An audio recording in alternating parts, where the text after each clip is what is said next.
இறால் குழம்பு வைக்க போகிறோம். நாரத்தங்காய் அளவு புளி கரைச்சிட்டு வந்திருக்கேன்.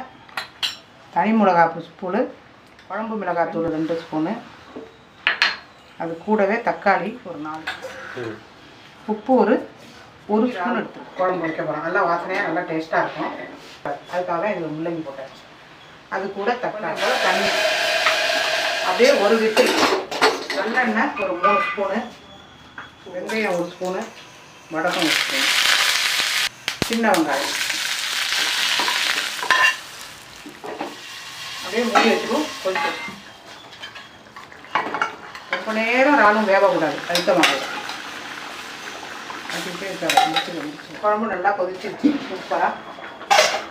இதில் நம்ம முள்ளங்கி வந்து இப்போ கொட்டி ஒரு கொதி கொதிச்சா போகிறோம். இந்த தக்காளி முள்ளங்கி வேக வச்ச பாருங்கள். அப்போ தான் உப்பு புளிப்பு இழுக்காமல் முள்ளங்கி தடையை போட்டு குழம்பு அவ்வளோதான் நிறுத்திட வேண்டியதாக. குழம்பு ரெடி ஆகிடுச்சு.